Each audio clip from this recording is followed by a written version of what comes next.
Okay students, कैसे हैं आप लोग। अब ये वीडियो देखने के बाद आप और अच्छे हो जाओगे, क्योंकि इस वीडियो में हम जो भी चीज़ें आपको बताने वाले हैं सारी की सारी चीज़ें बहुत बेहतर तरीके से समझ में आएगी। और अगर चीज़ें समझ में आएगी तो भाई इसको दबा के शेयर करना यार। आप लोग शेयर नहीं करते हो, कमेंट्स नहीं करते हो, आपको करना पड़ेगा अगर वीडियो समझ में आ रही है तो। चलिए हम स्टार्ट करते हैं। लाइन सेगमेंट समझने से पहले लाइन समझ लेते हैं क्या होती है। लाइन लाइन का मतलब ये होगा कि एक ये लाइन रहेगी ना, ये जा रही है जा रही है जा रही है, कभी खत्म नहीं हो रही है। और इधर से भी ये जा रही है जा रही है, कभी खत्म नहीं हो रही है। ये एरो का मतलब यही है कि ये जा रही है इनफाइनाइट। समझ में आ गया, कभी खत्म नहीं हो रही है। क्या है ये? लाइन है। लाइन को हम मेजर कर सकते हैं क्या? नहीं। क्यों? क्योंकि वो इनफाइनाइट तक जाती है। समझ में आ गया लाइन क्या होती है। ठीक है, इधर से भी इनफाइनाइट जाएगी, इधर से भी इनफाइनाइट जाएगी। ठीक है, लाइन समझ गया ना बेटा। अब समझेंगे लाइन सेगमेंट क्या होता है। लाइन सेगमेंट वो लाइन होती है जिसको हम मेजर कर सकते हैं। ठीक है, a line that has two end points is called a line segment. मतलब ये यहाँ से यहाँ तक है। मान लेते हैं ये 10 सेंटीमीटर की एक लाइन है, मेजरेबल है, दो एंड पॉइंट्स रहेंगे इसके। क्या बात समझ में आ गई? यस सर, बात समझ में आ गई। तो लाइन सेगमेंट आपको समझ में आ गया। अब देखते हैं हम रे क्या होता है। A line with one end point and the other end of a line extending up to infinity is called a ray. मतलब एक रे रहेगी जिसका एक एंड पॉइंट रहेगा और दूसरा एंड पॉइंट जो रहेगा वो इंफिनिटी तक जाएगा। क्या बात समझ में आ गया? या तो ऐसे बनाओ या तो ऐसे बनाओ। एक में पॉइंट रहेगा, फुल स्टॉप लग जाएगा, दूसरे साइड में जो रहेगी चीजें वो एक्सटेंड होते जाएगी। कब तक? इन्फिनिटी तक। बात समझ में आ गई। ठीक है, आगे देखते हैं। इंटरसेक्टिंग लाइंस क्या होती है भाई? देखो, ये एक लाइन हो गई। उप्स, मान लो ये एक लाइन हो गई और दूसरी लाइन ये हो गई, तो इसको बोलते हैं इंटरसेक्ट। इंटरसेक्ट मतलब एक दूसरे को काटना। यहाँ देखो, यहाँ देखो और समझो चीजों को। एक लाइन ये हो गई, दूसरी लाइन ये हो गई। तो एक लाइन दूसरी लाइन को कहाँ काटी? यहाँ काटी, इस पॉइंट पे काटी। जिस पॉइंट पे कट करती है उसे कहते हैं पॉइंट ऑफ इंटरसेक्शन। बात समझ में आ गया। ठीक है, when two lines intersect each other, एक दूसरे को काट रही है, एट अ कॉमन पॉइंट, ये है common point, they are said to be intersecting. बात समझ में आ गया कि इंटरसेक्टिंग लाइन, जब भी सुनोगे नाम इंटरसेक्टिंग लाइन तो समझ जाना एक लाइन दूसरे लाइन को कट कर रही है एक कॉमन पॉइंट पे। बात समझ में आ गई? ठीक है, अब देखेंगे नॉन इंटरसेक्टिंग लाइंस। भैया यहां देखो, इंटरसेक्टिंग लाइंस कट गई तो नॉन क्या होगा? नहीं कटेगी। तो उसका एग्जांपल ये रहेगा। ठीक है, मान लेते हैं एक लाइन का नाम है पी क्यू और इस लाइन का नाम है आर एस। तो इस लाइन का जो डिस्टेंस है दूसरे लाइन से, पी क्यू लाइन है, आर एस लाइन है, इसका जो डिस्टेंस है ना, इसका भी डिस्टेंस यहां से यहां तक क्या रहेगा? सेम रहेगा। यहां से यहां तक क्या रहेगा? सेम रहेगा। बात समझ में आ गई। तो इसको कहते हैं नॉन इंटरसेक्टिंग लाइंस। अगर इस लाइन को खींच के मैं लंबा कर दूं, इधर से भी खींच के लंबा कर दूं और नीचे वाली लाइन को भी खींच के लंबा कर दूं, तो ये आपस में एक दूसरे को कभी भी इंटरसेक्ट नहीं करेंगे। क्या बात समझ में आ रही है? ठीक है, ये हमेशा पैरेलल बनेंगे। तो बोल सकते हैं जो पी क्यू लाइन है वो पैरेलल है आर एस के। ये कभी आपस में इंटरसेक्ट नहीं करेंगी। क्लियर है? आई होप क्लियर हो गया होगा। अब कोलिनियर पॉइंट्स, व्हेन थ्री और more points lie on a same line they are said to be collinear. मतलब एक लाइन में अगर तीन पॉइंट्स या तीन से ज्यादा पॉइंट्स आ रहे हैं तो उसको कोलिनियर कहा जाएगा। मतलब यहां देखो, मान लो इसका नाम है ए, इस पॉइंट का नाम है बी, ठीक है, और इस पॉइंट का नाम हम दे देते हैं सी। तो एक लाइन में कितने पॉइंट्स दिख रहे हैं भैया? तीन दिख रहे हैं। एक लाइन में तीन पॉइंट्स दिख रहे हैं कि नहीं? एक लाइन है उसमें एक दो तीन, तीन पॉइंट्स दिख रहे हैं ना बेटे। तो तीन या तीन से ज्यादा पॉइंट्स अगर एक ही लाइन में दिखते हैं तो उसको कहा जाएगा कोलिनियर पॉइंट्स। क्या बात समझ में आ रही है? एक लाइन में कितने पॉइंट्स दिख रहे हैं? अभी सर तीन दिख रहे हैं तो उसको हम कहेंगे कोलिनियर पॉइंट्स। अगर चार भी रहेगा तो भी हम क्या कहेंगे? कोलिनियर पॉइंट्स, क्योंकि क्या कह रहा है? तीन होना चाहिए या तीन से ज्यादा। ठीक है, नॉन कोलिनियर पॉइंट्स, एक लाइन में क्या होगा? तीन और more than points do not lie on the same line, they are called non collinear. Non collinear points का मतलब क्या? ध्यान से देखो, एक पॉइंट हमारा ए ये हो गया, एक पॉइंट हमारा बी ये हो गया, और एक पॉइंट हमारा सी इधर हो गया। क्या बोल रहे, व्हेन 3 और मोर पॉइंट्स, 3 या 3 से ज़्यादा पॉइंट्स एक लाइन में लाई नहीं करना चाहिए, मतलब एक लाइन में नहीं आना चाहिए। इस लाइन में कितनी पॉइंट्स आ रही है, 2 पॉइंट्स आ रही है, ए और बी। सी पॉइंट तो नीचे आ रहा है, बात समझ में आ गया। तो इस लाइन में 3 पॉइंट्स आ रहे हैं क्या, नहीं आ रहे हैं, तो उसको बोलेंगे नॉन कोलिनियर पॉइंट्स। बात समझ में आ गई, मतलब एक लाइन में 2 ही पॉइंट दिखेंगे, तीसरा नहीं दिखेगा। अगर तीसरा दिख गया तो बोलेंगे कोलिनियर पॉइंट्स, और चौथा पॉइंट भी यहाँ दिख गया तो भी बोलेंगे कोलिनियर पॉइंट्स, क्योंकि या तो 3 होने चाहिए पॉइंट्स या तो 3 से ज्यादा, 4 5 6 7 8 कितने भी। बात समझ में आ गई। और अगर एक लाइन में 2 ही पॉइंट दिख रहे हैं, तीसरा ऊपर नीचे आजू बाजू दिखा, तो उसको बोलेंगे non collinear points. I hope आपको समझ में आ गया होगा। ठीक है, अब सीखते हैं एंगल्स। एंगल क्या होता है, देखो भाई डेफिनेशन पढ़ लेना, लेकिन एंगल समझो क्या होता है। हमारे पास ये एक रे है, ठीक है, और ये एंड पॉइंट है, यहाँ से दूसरा रे है, तो ये जो उठा ना यहाँ से यहाँ तक, है ना, ये क्या आएगा, एक एंगल थीटा बनाएगा। तो इसी को हम बोलते हैं एंगल। एक रे इधर है, एक एंगल से दूसरा रे ऊपर बन रहा है। बात समझ में आ गई। फिर से देख लो, एक रे इधर जा रही है और एक रे इधर जा रही है, तो यहाँ पर जो एंगल बन रहा है ना, उसको बोलते हैं थीटा। नाम दिया जाता है थीटा। जैसे डिस्टेंस को किलोमीटर से बताया जाता है, वैसे एंगल को थीटा से बताया जाता है। फुद्दू फुद्दू सी चीजें हैं यार। चलो ठीक है, अब टाइप्स ऑफ एंगल्स में देखेंगे रिफ्लेक्स एंगल। ये बहुत भाई बहुत ज्यादा इंपॉर्टेंट है, क्वेश्चन में यूज होगा, ध्यान से देखना, ध्यान से समझना इस चीज को। An angle greater than 180 degree but less than 360 degree is called reflex angle. ध्यान से पहले समझो, ठीक है। ये हमारा एक रे है and this is our second रे, राइट राइट। रिफ्लेक्स एंगल कैसे देखेंगे, अभी तक हम ऐसे ही पढ़ते आ रहे हैं, सर ये एंगल थीटा है, पढ़ते आ रहे हैं कि नहीं, या सर ये तो हमारा 30 डिग्री है, ऐसे ही तो पढ़ते आ रहे हैं ना। लेकिन रिफ्लेक्स एंगल कैसा होगा, रिफ्लेक्स एंगल अंदर नहीं रहता, बाहर से रहता है। मतलब यहाँ से यहाँ तक जो एंगल आता है उसे कहते हैं रिफ्लेक्स एंगल। बात समझ में आई। मान लो भैया इस पॉइंट का नाम है ओ, इस रे का नाम है ओ ए और इसका है ओ बी। समझ में आई बात। और मान लेते हैं AOB कितना है, 30 डिग्री है। तो देखो भैया एंगल AOB, एंगल का साइन ऐसा होता है, ये होता है एंगल का साइन। बात समझ में आ गया। तो एंगल AOB कितना है, वो है 30 डिग्री, है कि नहीं, 30 डिग्री बिल्कुल है। लेकिन यहां पर हमें निकालना है रिफ्लेक्स एंगल AOB। तो ध्यान से समझना, एंगल AOB कितना है, 30 डिग्री है। एंगल AOB कितना है, 30 डिग्री है। लेकिन रिफ्लेक्स एंगल AOB कितना होगा, कुछ नहीं, 360 डिग्री से माइनस कर देना। जो भी डिग्री अंदर पे दिखेगा 360 डिग्री से माइनस कर देना। मतलब ये होगा 360 डिग्री माइनस, अंदर में कितना एंगल बन रहा है बेटा, 30, ये हो गया 30। तो कितना आ जाएगा ये, 330 डिग्री। मतलब रिफ्लेक्स एंगल AOB हमारा निकला 330 डिग्री। क्या बात समझ में आई। ठीक है, ऐसा निकलता हमारा रिफ्लेक्स एंगल। अब फिर से ध्यान से समझो, सर यहाँ क्या बोला है, ग्रेटर देन 180 डिग्री और लेस देन 360 डिग्री का मतलब क्या है। इसका मतलब बेटा ये है, मान लो 3 भाई है, एक है 180 डिग्री, दूसरा भाई है x और तीसरा भाई है 360 डिग्री। जो 360 डिग्री है वो बड़ा भाई है, ठीक है, और जो 180 डिग्री है वो छोटा भाई है, और जो x है वो बीच का है। बेटा वो वाला बीच का नहीं जो आप समझ रहे हैं, बीच का मतलब बीच वाला भाई है वो, ठीक है, कुछ गलत मत समझ लेना, वो भाई नहीं है ये, ठीक है। अब देखो भाई यहाँ पर क्या होगा, x क्या है, x हमारा रिफ्लेक्स एंगल है। सर ये सब क्या बता रही हो, ये याद रखने की टेक्निक है बेटा, कभी भूलोगे नहीं। ध्यान से देखो, सबसे बड़ा भाई 360 डिग्री, उससे छोटा भाई बीच का x जिसका नाम है रिफ्लेक्स एंगल, उससे छोटा भाई है 180 डिग्री। तो इससे पता चल रहा है कि x कौन है, रिफ्लेक्स एंगल है, वो 180 डिग्री से बड़ा है, तो देख लो ग्रेटर देन 180 डिग्री, और 360 से छोटा है मतलब less than 360 degree. I hope आपको ये चीजें समझ में आ गई होगी। ठीक है, ठीक है।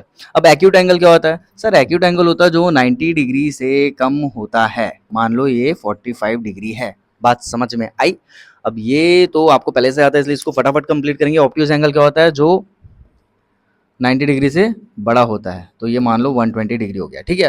और यहाँ पर शायद राइट एंगल दिख रहा होगा और वो हो जाएगा आपका 90 डिग्री। क्या बात समझ में आ गई? ठीक है, ये तो चुन्नू मुन्नू सा था, इसको अपन ज्यादा ध्यान नहीं देंगे। ठीक है, ये तो आप लोगों को पहले से ही आता होगा। बात है यहाँ पर स्ट्रेट एंगल समझने की। Straight angle is an angle equal to 180 degree. It is called straight. Straight because या ये गलत है। It is also called straight line भी कह सकते हैं। ठीक है, ये लाइन लिखो ना लिखो बात है कि अब ध्यान से समझो यहाँ क्या हो रहा है। एक स्ट्रेट लाइन है, ठीक है, एक स्ट्रेट लाइन है, इसी लाइन से एंगल उठ रहा है और इसी लाइन पर खत्म हो रहा है। देखो, इसी लाइन से उठ रहा है और इसी लाइन में जा करके खत्म हो रहा है। इसी को कहते हैं भैया 180 डिग्री। ये एक स्ट्रेट लाइन है जिसको हम स्ट्रेट लाइन के नाम से जानते हैं और इसी को हम कहते हैं स्ट्रेट एंगल। बात समझ में आ गई? क्या स्ट्रेट लाइन है? अरे ये तो नहीं है भाई। क्या ये स्ट्रेट ठीक है, एक स्ट्रेट लाइन बनानी पड़ेगी हमको यहाँ से। ठीक है, ध्यान से देखो भैया, क्या ये एक स्ट्रेट लाइन है? ठीक है, बिल्कुल है। तो ये अगर स्ट्रेट लाइन है तो यहाँ पर 180 डिग्री बनेगा कि नहीं बनेगा? बिल्कुल बनेगा। लाइन को टेढ़ा कर दो, लेकिन है तो स्ट्रेट लाइन ना भैया। ठीक है, बात समझ में आ गई? आगे देखते हैं। अब यहाँ पर हम कुछ इंपॉर्टेंट चीजें सीखने वाले हैं जो कि आपको आना चाहिए। चलो भैया सीखते हैं। कॉम्प्लीमेंट्री एंगल क्या होता है? ध्यान से सुनना, ठीक है। कॉम्प्लीमेंट्री एंगल क्या होता है? जब दो एंगल को क्या करते हैं? सम करते हैं। तो कितना आना चाहिए? 90 डिग्री आना चाहिए। लेट्स सपोज मान लो ये हमारा है 30 डिग्री, तो ये कितना होना चाहिए? आपसे क्यों पूछ रहे हैं? क्योंकि भैया दोनों एंगल का सम करने से 90 डिग्री आना चाहिए। तो 30 में क्या प्लस करे जिससे 90 आएगा? 30 डिग्री में क्या प्लस करना पड़ेगा जिससे 90 डिग्री आएगा? सर वो होगा हमारा 60 डिग्री। क्या बात समझ में आई? तो 30 प्लस 60 करेंगे तो कितना आएगा? 90 आएगा। अब देखते हैं सप्लीमेंट्री एंगल। ओके, तो अब हम समझेंगे कि सप्लीमेंट्री एंगल्स क्या होते हैं। भाई याद रखना, यहाँ पर होता ये है कि दो एंगल्स का सम करने पर हमें मिलता है 180 डिग्री। लेकिन आप लोग के साथ होता ये है कि अगर 1 या 2 महीने के बाद या फिर एग्जाम देते वक्त कोई अगर आपसे पूछ ले कि भैया कॉम्प्लीमेंट्री एंगल क्या होता है, तो आप लोग के दिमाग में ये चलता है दो एंगल का सम होने से 90 आता है कि 180 आता है, ऐसा करके आप लोग भूल जाते हो। तो भैया बहुत अच्छी ट्रिक हम आपको बता रहे हैं, ध्यान से सुनना। सप्लीमेंट्री एंगल की स्पेलिंग आती है एस से, मतलब एस से ये स्पेलिंग शुरू होती है। अब आप ये बताइए, इस एस को क्या हम 9 बना सकते हैं कि 8 बना सकते हैं? आप बोलोगे सर इसको 8 बनाना बहुत इजी है। तो एस से बना 8 और 8 आता है 180 डिग्री में। क्या आप ये ट्रिक समझ पा रहे हैं? पूरे यूट्यूब चैनल में और कोई ऑफलाइन भी टीचर आपको ये सारे ट्रिक्स नहीं बताएगा, क्योंकि ये सारे ट्रिक्स हमने खुद से बनाई है। ठीक है, अब बात करते हैं कॉम्प्लीमेंट्री एंगल की। कॉम्प्लीमेंट्री एंगल में सी से चीजें शुरू होती है, तो इसको ऐसा कर देने का बन जाएगा 9। तो समझ जाना कि ये 90 डिग्री है। क्या ये बात समझ में आ गई? अब देखो, दो एंगल का सम कितना होना चाहिए? 180 डिग्री होना चाहिए। इसका मतलब अगर ये एंगल 120 डिग्री है, अगर ये एंगल 120 डिग्री है, तो भैया 180 डिग्री होने के लिए मतलब दो एंगल को प्लस करेंगे तो 180 डिग्री आएगा। मतलब इन दोनों को प्लस करेंगे तो क्या ये सप्लीमेंट्री एंगल आएगा? बिल्कुल आएगा। लेकिन कब? यहां हम कौन सा एंगल लिखे? 120 डिग्री में कितना प्लस करे तो 180 डिग्री आएगा? सर वो तो होगा हमारा 60 डिग्री। क्या ये बात आपको समझ में आई है? तो भैया दो एंगल जो रहेंगे इनको जब हम सम करेंगे तो कितना मिलना चाहिए? 180 डिग्री। अगर ऐसा होता है तो हम कहेंगे सप्लीमेंट्री एंगल। अगर दो एंगल को प्लस करने से 90 डिग्री हमारा मिलता है तो हम समझेंगे कि ये है हमारा कॉम्प्लीमेंट्री एंगल। आई होप ये भी चीजें आपको क्लियर हो गई होगी। चलो अब आगे बढ़ते हैं। देखो भैया, एडजेसेंट एंगल क्या होता है? एडजेसेंट का मतलब होता है आजू बाजू, अड़ोसी पड़ोसी। जैसे हमारे घर के बाजू में कोई भी लोग रहते हैं तो हम उनको बोल सकते हैं वो हमारा पड़ोसी है। तो एडजेसेंट एंगल का मतलब होता है अड़ोसी पड़ोसी। तो क्या हो रहा है? दो angles with a common vertex. ये दो एंगल बन रहा है, मान लेते हैं इसको ए और इस एंगल को मान लेते हैं बी। यहाँ पर दो लकीर इसलिए खींचा है ताकि हम बता सके एंगल ए अलग है, एंगल बी अलग है। ठीक है, तो ये अपना एंगल ए है, वो अपना एंगल बी है। इसमें क्या है? कॉमन वर्टेक्स है। इस पॉइंट को हम बोलते हैं वर्टेक्स। ठीक है, कॉमन आर्म मतलब देखो भैया, ये पूरे एंगल में एक आर्म बन रहा है, इसको बोलते हैं ARM आर्म। क्या बोलते हैं इसको? आर्म। ठीक है, तो कॉमन आर्म का मतलब ये होगा, ये दोनों एंगल के बीच में एक कॉमन आर्म है, ये है ना? बात समझ में आ गई? इसके ही वजह से ये एंगल बन रहा है और इसके ही वजह से ये एंगल बन रहा है, तो हुआ ना common arm.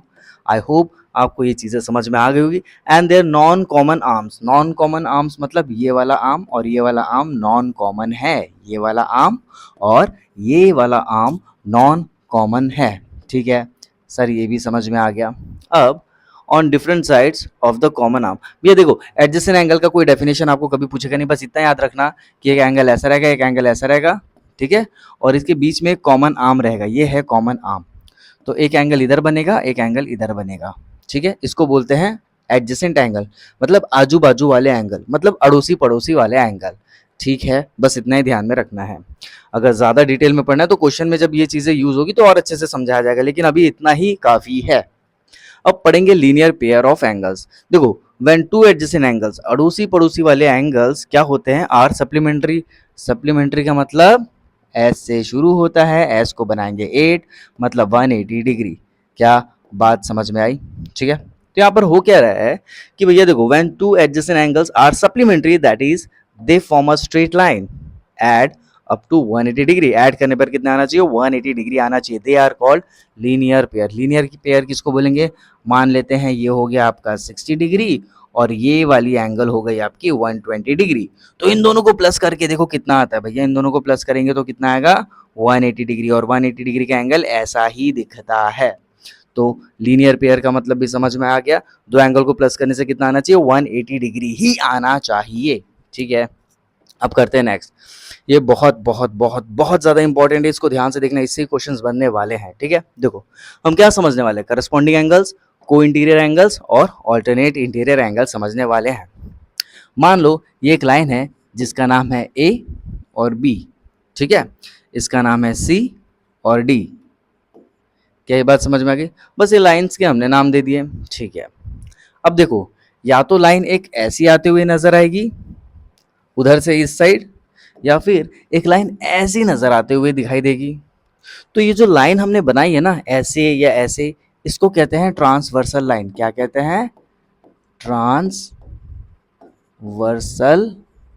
Line. Transversal line क्या करती है, दो पैरेलल लाइन, यहाँ पर ए बी और सी डी दो पैरेलल लाइन से इनको काटते हुए जाती है। या तो ये ऐसी भी जा सकती है, या तो ये ऐसा सीधा भी कर सकता है, या तो ये उस तरफ से ऐसा भी कर सकता है। क्या बात समझ में आ रही है, क्या बोल रहे हैं? ठीक है, तो यहाँ ध्यान से देखो क्या हो रहा है। ट्रांसवर्सल लाइन कैसी कैसी होती है पहले देख लो भैया। ये ऐसी हो सकती है, पहला तरीका। दूसरा ऐसी भी हो सकती है, तीसरा ऐसी भी हो सकती है। क्या ये बात समझ में आ गई? ठीक है, तो तिरछी लाइन ही हमें ज़्यादा देखने को मिलेगी। तो चलो देखते हैं। यहाँ पर ये वाली लाइन का नाम है ए और बी, इस वाली लाइन का नाम है सी और डी, और ये जो ट्रांसवर्सल लाइन कटी है इसका नाम हम दे देते हैं एफ। हम नाम कुछ भी दे सकते हैं। क्या ये बात समझ आ गई? अब काम की चीज क्या है, देखो करस्पॉन्डिंग एंगल, को इंटीरियर एंगल और ऑल्टरनेट इंटीरियर एंगल समझने के लिए हम इसको बांट देते हैं। कैसे बांटते हैं, हम इसको बोल देते हैं एंगल 1, इसको हम बोल देते हैं एंगल 2, इसका नाम हमने दिया एंगल 3 और इसका नाम दे दिया एंगल 4। ये सारे नाम हम अपने मन से अपने मर्जी से दे रहे हैं। क्यों? ताकि आपको समझा सके। 1 2 3 4, और फिर ये हो जाएगा आपका एंगल 5, यहाँ से यहाँ तक हो जाएगा एंगल 6, और हमने यहाँ पर नाम दिया एंगल 7, और यहाँ पर नाम दे रहे हैं एंगल 8। ठीक है, अब समझो काम की बात। करस्पॉन्डिंग एंगल क्या होते हैं, ध्यान से सुनना। इनका जो डायरेक्शन रहता है ना, एक ही तरफ देखने को मिलेगा। सर एक ही तरफ देखने को मिलेगा, ध्यान से सुनो। अगर इसकी बात करें तो देखो दो चीज ऊपर है और दो चीज नीचे है। ऊपर कैसे, यहाँ पर करे तो ऊपर है और यहाँ पर करे तो ऊपर है। नीचे में कहाँ आएगा, यहाँ पर और यहाँ पर आएगा। लेकिन ऊपर में जो दो चीज है, एक राइट में है एक लेफ्ट में है। नीचे में भी दो चीज में जो डिवाइड हुआ है, एक राइट में है पॉइंट, दूसरा लेफ्ट में है। कैसे क्या, अब समझ में आएगा, ध्यान से देखते रहना। ठीक है, अब देखो करस्पॉन्डिंग एंगल हम समझेंगे कैसे। यहाँ पर हो क्या रहा है, जो एंगल 1 है वो किसके इक्वल हो जाएगा, एंगल 1 इक्वल हो जाएगा एंगल 5 के। कैसे, ध्यान से देखो, ऊपर में और राइट साइड में, है ना। ऊपर में कौन कौन से एंगल है, अगर इस लाइन की हम बात करें, इस लाइन की अगर हम बात करें भैया, इस लाइन की अगर हम बात करें तो ऊपर कौन से एंगल है, वो है एंगल 1 और एंगल 2। और राइट और लेफ्ट में बात करें तो सर राइट में एंगल 1 है, लेफ्ट में एंगल 2 है, और नीचे की बात करें तो भैया राइट में 4 है और लेफ्ट में 3 है। अब देखो करेंगे कैसे। अगर इसकी बात करें ऊपर राइट में एंगल 1 है, तो यहां पर भी देखो ऊपर और राइट में कौन सा एंगल है, 5 है। इसी को बोलते हैं करस्पॉन्डिंग एंगल। बात समझ में आई? बात समझ में आई? फिर से देखो, ऊपर और लेफ्ट में, ऊपर और लेफ्ट में है एंगल 2, तो यहां लिखेंगे एंगल 2 इक्वल्स टू। आप ही बताइए एंगल 2 को किसके इक्वल हम लिखे जिससे हम कह सके कि ये करस्पॉन्डिंग एंगल है।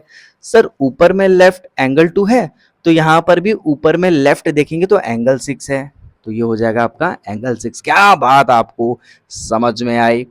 ठीक है। अब देखो अगर एंगल 3 की बात करें तो एंगल 3 किसके इक्वल होगा जिससे हम कह सके कि ये करस्पॉन्डिंग एंगल है। सर नीचे में लेफ्ट में देख रहे हैं आप, नीचे में लेफ्ट में देख रहे हैं एंगल 3, तो यहां पर भी नीचे में लेफ्ट में देखो तो होगा एंगल 7। क्या ये छोटी सी बात आपको समझ आ रही है? ठीक है। अब एक और पूछ लेते हैं। मान लेते हैं एंगल 4 किसके इक्वल होगा। सर आपने एंगल 4 कहा, ये कहां पर है, नीचे में राइट साइड में है, तो यहां पर भी हम देखेंगे नीचे में राइट साइड में क्या है, एंगल 8 है, तो ये हो जाएगा एंगल 8। ये सारी चीजें क्या है, करस्पॉन्डिंग एंगल। जो सेम डायरेक्शन में होती है ना वो आपस में इक्वल हो जाते हैं। अब समझते हैं को इंटीरियर एंगल। को इंटीरियर एंगल बहुत ध्यान से समझना भाई, ठीक है। पहली बात, को आपको पता है, को पायलट जब फ्लाइट उड़ाते हैं तो बोलते हैं ना हमारा को पायलट अभी आया नहीं। को पायलट का मतलब ये होता है, को का मतलब होता है दो, समझ में आई बात? तो वहां पायलट दो रहते हैं। तो यहाँ पर को इंटीरियर एंगल बोला है। इंटीरियर एंगल का मतलब क्या होता है, अंदर वाले एंगल। आपको तो पता है, मान लो ये घर है, ये ऐसा एक घर है, ठीक है। तो इंटीरियर एंगल कौन कौन से हो गए, 3 4 5 6, ये हो गए इंटीरियर एंगल क्योंकि ये अंदर आ रहे हैं। बाहर वाले एंगल क्या है, 1 2 7 8, ये बाहर वाले एंगल है। समझ में आ गई बात? तो देखो भैया, हमको बताना है को इंटीरियर एंगल। तो देखो मान लो ये बॉर्डर है, ठीक है। क्या है बेटा, ये बॉर्डर है। इधर है इंडिया और इधर है पाकिस्तान, ठीक है। अब देखो हम पूरे टाइम इंडिया की बात करेंगे। अगर हम एंगल 3 की बात कर रहे हैं तो फिर हमें साथ में एंगल 6 भी लेना पड़ेगा, और अगर एंगल 4 की बात करेंगे तो एंगल 5 के बारे में भी बात करेंगे। नहीं आया समझ में तो देखते जाओ। देखो भैया, हम को इंटीरियर एंगल कैसे समझेंगे। अगर एंगल 3 है ना, अगर जो हमारा एंगल 3 है वो क्या हो जाएगा, प्लस हो जाएगा, वो किस में, एंगल 6 में, तो कितना आना चाहिए, 180 डिग्री आना चाहिए। यही आपका को इंटीरियर एंगल। मतलब इस साइड देख लो पूरा, या तो पूरा इस साइड देख लो भैया, या तो पूरा उस साइड देख लो। जब इस साइड देख रहे हैं इंटीरियर एंगल में, तो एंगल 3 प्लस एंगल 6 करेंगे तो आना चाहिए 180 डिग्री। ठीक वैसे ही अगर हम उधर की बात करें तो एंगल 4 और एंगल 5, एंगल 4 प्लस एंगल 5 कितना हो जाएगा, 180 डिग्री। क्या ये बात आपको समझ में आई कि को इंटीरियर एंगल किसको बोलेंगे? ठीक है, इन दोनों को भैया प्लस कर देना, आना चाहिए 180 डिग्री, ये वाला एंगल और ये वाला एंगल, ठीक है। यहाँ पर क्या करेंगे, 4 और 5, 5 एंगल और 4 वाला एंगल दोनों को प्लस करके बता देना इक्वल में 180 डिग्री। तो क्या ये बात भी आपको समझ आ गई? अब सीखेंगे ऑल्टरनेट इंटीरियर एंगल। भाई ऑल्टरनेट इंटीरियर एंगल मतलब ध्यान से समझना, ये दो पैरेलल लाइन है, जैसे कि ये ए बी और सी डी है, और एक ट्रांसवर्सल लाइन है। इंटीरियर एंगल किसको बोलेंगे, ऑल्टरनेट में। ऑल्टरनेट में सर इतना तो पता चल गया, इंटीरियर एंगल ये सारे एंगल होते हैं जो अंदर की तरफ रहते हैं, ठीक है। लेकिन ऑल्टरनेट का मतलब क्या होगा, यहां समझो। ऑल्टरनेट का मतलब ये होगा, अगर हम ऐसे ही नाम यहाँ दे दे, ये एंगल 3 है, ये एंगल 4 है, यहाँ पर हमने दिया था एंगल 5 और यहाँ दिया था एंगल 6, तो अब हम समझेंगे ऑल्टरनेट इंटीरियर एंगल। बहुत ईजी है। अगर हम एंगल 3 लिख रहे हैं, क्या लिख रहे हैं, एंगल 3, तो इक्वल में क्या आएगा, ध्यान से देखो, ये बॉर्डर है, बताया हमने, ये क्या है बेटा, बॉर्डर है। ये क्या है, बॉर्डर है। तो एक एंगल अगर इधर है, इधर इस तरफ बॉर्डर के इस तरफ, तो इसी बॉर्डर के उस तरफ हो जाएगा आपका एंगल 5। बात समझ में आई? एंगल 3 ये बॉर्डर में इस तरफ, तो इसी बॉर्डर में उस तरफ क्या है, angle. Okay students, I hope अब आवाज़ आ रही होगी। चलो देखते हैं कि यहाँ पर हम क्या सीखने वाले हैं। ठीक है। ऑल्टरनेट इंटीरियर एंगल में हमें ये सीखना है कि यहाँ पर जो एंगल 3 है, यहाँ पर हमें बनाना पड़ेगा फिर से एंगल 3, एंगल 4 एंड यहाँ पर होगा एंगल 5 और यहाँ होगा एंगल 6। तो भैया बहुत ही ध्यान से सुनना, यहाँ पर देखो यार, एंगल 3 इक्वल हो जाएगा एंगल 5 के। काहे इक्वल होगा, ध्यान से सुनना, ऑल्टरनेट इंटीरियर एंगल हम सीखने वाले हैं। तो यहाँ पर होगा क्या, देखो भाई, हमें ना ये जो बॉर्डर है ना, बॉर्डर वाली लाइन, ये लाइन देखनी है, ठीक है। अगर इस बॉर्डर लाइन के इस तरफ हमारे तरफ एंगल 3 है, तो इसी बॉर्डर के उस तरफ बनेगा एंगल 5। इसी को कहते हैं ऑल्टरनेट इंटीरियर एंगल। क्या ये बात आ गई? अब यहाँ देखो, अगर एंगल 4 इधर बन रहा है, इस बॉर्डर के इधर बन रहा है, मतलब उस तरफ, तो इसी बॉर्डर के इस तरफ बनेगा, वो होगा एंगल 6। मतलब एंगल जो 4 है वो इक्वल होगा एंगल 6 के। क्यों होगा? ऑल्टरनेट इंटीरियर एंगल के मदद से। आई होप आप ये सारी चीज़ें समझ गए होंगे। ठीक है, ये थी आपकी इंट्रोडक्शन क्लास। अगर आपको ये सारी की सारी चीज़ें क्लियर है तो अपने फ्रेंड्स के साथ इसे शेयर करना भूलना नहीं है। और यार कमेंट सेक्शन में कमेंट करके हमें बता देना कि आपको समझ में आया कि नहीं आया। ठीक है, ओके स्टूडेंट्स, मिलते हैं अगले वीडियो में। Till then bye.